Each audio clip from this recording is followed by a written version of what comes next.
اعوذ باللہ السمیع العلیم من الشیطان الرجیم بسم اللہ الرحمن الرحیم۔ ڈیئر اسٹوڈنٹس، آج انشاءاللہ ہم سورۃ المطففین پڑھیں گے، جو کہ 7ویں کلاس ترجمۃ القرآن کی صورت ہے۔ سورۃ المطففین 30ویں پارے کی صورت ہے۔ بسم اللہ سے اس صورت کو شروع کرتے ہیں۔ اس کا سب سے پہلے وجہ تسمیہ ہے۔ آپ سبق کو اینڈ تک ریڈ بھی کیا کریں، ویڈیو کو اینڈ تک دیکھا کریں تاکہ آپ کو سارے سبق کا پتہ چل جائے۔ سب سے پہلے وجہ تسمیہ آئے گی۔ مطففین کا معنی ہے ناپ تول میں کمی کرنے والے، ٹھیک ہے جی۔ مطففین کا معنی کیا ہے؟ ناپ تول میں کمی کرنے والے۔ اس سورت کی پہلی آیت میں ناپ تول میں کمی کرنے والوں کے لیے قیامت کا اعلان ہے، اس لیے سورت کا نام سورۃ المطففین ہے۔ آگے چلتے ہیں۔ مرکزی مضمون اور مقصد نزول۔ اب یہ سوال آئے گا، آپ یہاں پر ہی اس کو نوٹ کر لیں، ٹھیک ہے۔ یہ سوال آپ کی مشق میں آنے والا ہے۔ سورۃ المطففین کا مرکزی مضمون آخرت کے منکروں کی اہم خرابی ماپ تول میں کمی کرنے کا بیان ہے، ٹھیک ہے جی۔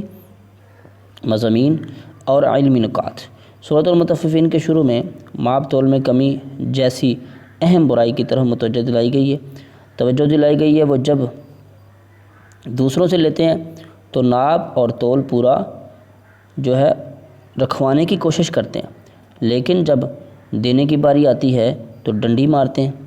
اس صورت میں تعلیم دی گئی ہے کہ ہم جو بات اپنے لیے پسند کریں وہی دوسروں کے لیے بھی پسند کرنی چاہیے۔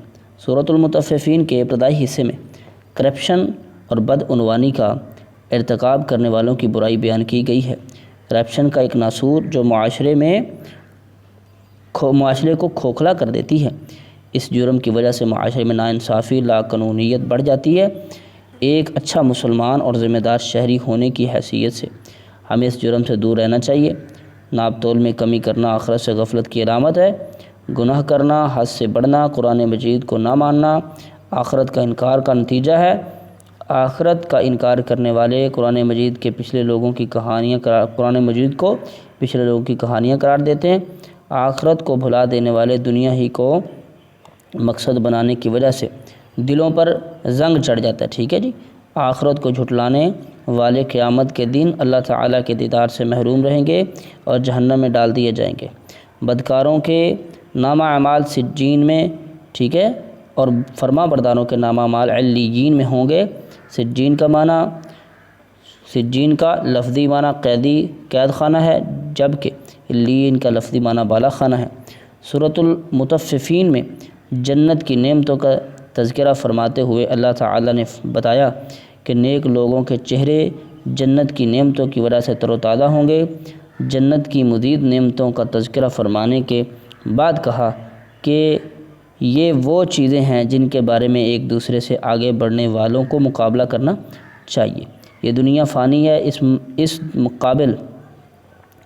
یہ دنیا اس قابل نہیں کہ اس کو مقصود سمجھ کر اس میں مقابلہ کرو۔